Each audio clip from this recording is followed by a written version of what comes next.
Hello बच्चों, कैसे हो सब? आई होप सब लोग बहुत अच्छे से होंगे। तो आज हम लास्ट टॉपिक जो है अपने फर्स्ट चैप्टर का कवर करेंगे और कल से नेक्स्ट चैप्टर हम लोग स्टार्ट कर देंगे। सबसे पहले देखिए हमारे पास इसके अंदर क्या बच गया है। Main topic taxes subsumed in GST, वो टैक्सेस जो कि जीएसटी के अंदर सब्स्यूम कर दिए गए हैं, जो जीएसटी के अंदर इंक्लूड कर दिए गए हैं। ठीक है, हमारे पास देखिए कई सारे टैक्सेस पहले होते थे। फॉर एग्जांपल हमारे पास पहले सेंट्रल टैक्स की अगर मैं बात करूं तो सेंट्रल एक्साइज ड्यूटी होता था, एडिशनल एक्साइज ड्यूटी होती थी, सर्विस टैक्स होता था, एक्साइज ड्यूटी होती थी, medicinal and toilet preparation act 1955, CVD and special CVD, central sales tax, central surcharges. ये एक बार नाम आप लोग पढ़ लीजिएगा। ठीक है, ये सेंट्रल टैक्सेस के पार्ट होते थे। और नेक्स्ट वन हमारे पास होते थे स्टेट टैक्सेस। स्टेट टैक्सेस के अंदर state surcharge and cess, entertainment tax, tax on lottery betting gambling, entry test and purchase tax, VAT, sales tax, luxury tax, tax on advertisement. Clear? तो ये almost बहुत सारे taxes थे जो हमारे पास पहले हुआ करते थे। लेकिन इन सभी टैक्सेस को मिला करके क्या बना दिया गया? जीएसटी। यानी ये सभी के सभी टैक्सेस किस में इंक्लूड हो गए? जीएसटी में इंक्लूड हो गए। क्लियर? अब अलग से कोई भी टैक्स नहीं लगता है। आगे देखिए, सेम इसी का ही एक अलग चार्ट हमारे पास यहाँ बनाया हुआ है। देखिए इसमें entry tax, entertainment, electricity duty, luxury tax, VAT, ये सब कुछ यहाँ पे दिखा दिया गया।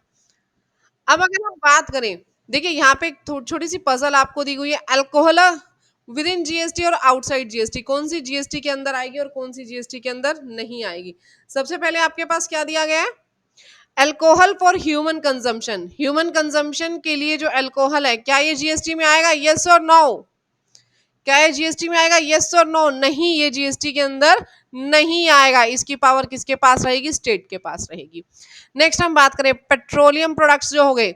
ठीक है, petroleum, crude oil, diesel, petrol, natural gas and aviation turbine fuel, क्या ये जीएसटी के अंदर आएगा? इसके लिए क्या लिखा गया है कि फिलहाल ये जीएसटी में नहीं है, लेकिन जीएसटी काउंसिल के डिसीजन पे इसको जीएसटी में कल को लाया जा सकता है। कब से जीएसटी में आएगा ये हम नहीं कह सकते। क्लियर? यानी कल को ये जीएसटी में आ सकता है, लेकिन फिलहाल के लिए नहीं है। आगे हम बात करें एंटरटेनमेंट टैक्स की। एंटरटेनमेंट टैक्स की पावर फिलहाल लोकल बॉडीज के पास है, ये जीएसटी के अंदर नहीं है। टोबैको की बात करें, टोबैको के ऊपर जीएसटी लगेगा, बट साथ ही साथ सबसे मजेदार बात, यहाँ पे एक्साइज ड्यूटी भी लगेगी। Clear everyone? यहाँ पे एक्साइज ड्यूटी भी आएगी। आगे आ जाइए, क्या कह रही है? Which of the following statement is incorrect, इसमें से इनकरेक्ट स्टेटमेंट बताओ कौन सी है। सबसे पहले क्या कहला है? अल्कोहलिक लिकर ह्यूमन कंजम्पशन के लिए this is outside the scope of GST. ये आउटसाइड है, यानी बाहर है जीएसटी के स्कोप से। हाँ बाहर है, ठीक स्टेटमेंट है, ये तो करेक्ट है। मैन्युफैक्चर और production of alcoholic liquor is subject to state excise duty, correct.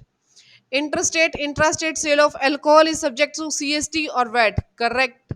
Alcoholic for human consumption is subject to GST, incorrect. तो इसमें से इनकरेक्ट कौन सा था? डी। ऑलरेडी मैं ये सब कुछ आप लोगों को बता चुकी हूं। ठीक है, नेक्स्ट हमारे पास क्या था? Benefit of GST. देखो ये मुझे ज्यादा पढ़ाने की जरूरत नहीं है, जस्ट एक स्टडी कर लेना, गो थ्रू कर लेना। पढ़ने के साथ साथ आपको ये चीजें समझ में आ जाएंगी, ये आप खुद से कवर कर सकते हो। इसमें आपको कुछ ज्यादा पढ़ने की जरूरत नहीं है, ऑलमोस्ट चीजें हमने पहले कवर कर ली। ठीक है, तो ये जो कॉन्स्टिट्यूशनल प्रोविजन है, ये एग्जाम पॉइंट ऑफ व्यू से इंपॉर्टेंट नहीं है इतने, इसको आप छोड़ सकते हैं। और ये जो बेनिफिट्स हैं जीएसटी के, इसको आप एक बार पढ़ लेना। तो कल से हम स्टार्ट करेंगे अपना नया चैप्टर सप्लाई अंडर जीएसटी। तो मिलते हैं कल guys, thank you, bye bye, take care.